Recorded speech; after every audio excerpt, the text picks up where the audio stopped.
something that I want you to take. Sometimes in this life, you might find that not everyone agrees with you, okay? And you might find that not everyone is on your side. And that's the reality of it. There's nothing you can do about it. And let me be very honest with you. Anything that is worth living for example, simple example, you're fighting for understanding this Arabic.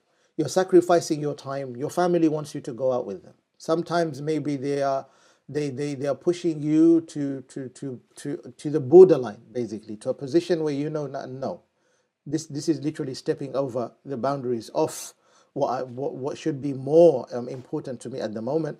Number one. Number two, you find that it shouldn't have to be your family, as in your wife and your children. Sometimes it can be your own family members as your extended family. Sometimes you can have your friends. They are the ones that are every time pointing their fingers at you. And it can be even more than that and far beyond that might be hurtful.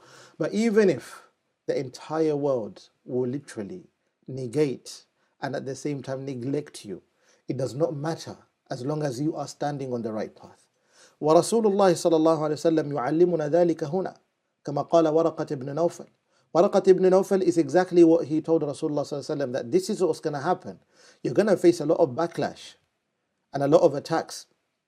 But the one thing that he was literally telling Rasulullah sallallahu alaihi wasallam, it doesn't mean that you're wrong. But as long as you're on the right path, it doesn't matter whatever happens. And who told you that the right path is the most easiest and thorny-less path that doesn't have any thorns on it? Who told you that?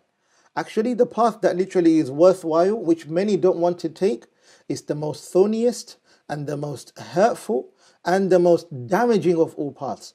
But at the end of the day, if you look at a rose, when a rose grows, does it just grow without no thorns? It's the same rose that blooms at the top, but at the same time it has its own thorns that literally attack you. So in order for it to become a rose, you have to be stung a number of times until you get to that position of the rose. The path which is less traveled is the path that is worth living for.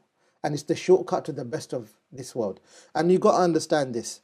This concept does not apply only for you to achieve whatever you want on this earth. That is shallow achievement. If you want to achieve for anything on this earth, it's best that which you want to achieve for is exactly which will take you to the best of akhirah in the hereafter too.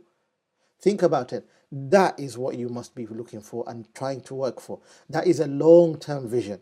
But a short-term vision is that which ends on this world. Because remember this, رأس الخطايا حب العاجلة ليس الدواء إلا في الاضطرار له كما قال ابن عاشر رحمة الله عليه. The problem and the biggest issue that majority of us are facing today, and the biggest mistake, the greatest of all, is حب العاجلة. Loving haste in everything. You want everything to happen right now. من كان يريد العاجلة تعجلنا له فيها. The one who wants عاجلة, they want haste, Allah subhanahu wa ta'ala will give it to them. It's like a person that literally finds an avenue of attaining haram money and it's the easiest money, they go for that avenue. They don't care whether they are indulging in interest, or maybe they're taking away someone's rights, or maybe they're harming this or that. هذا ما يعنيهم شيء ولا يبالون. They don't even care. لكن what they're failing to understand is that حب العاجلة ماذا جعلهم يفعلون. What did it make them do? It made them commit that which they should not be committing.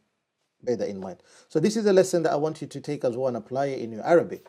This, what you're learning right now, is not the easiest path. And it's exactly, let me tell you, it's going to get easy after, but it's not going to get easy now. This is to motivate you so that you may carry on to revise and continue revising as much as you could.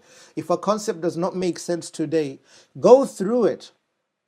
وَسَيَفْتَحُ اللَّهُ لَكَ فِي أَفْكَارِكَ وَأَذْهَانِكَ. Allah will open it in your thoughts and in your mind. Bear that in mind. In your great mind that you have, because the mind is great. The mind is amazing, how Allah created it.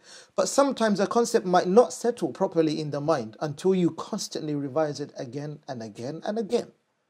So for example, what I'm teaching you right now, I'm trying to be as much slow as I could so we can take concept after concept after concept.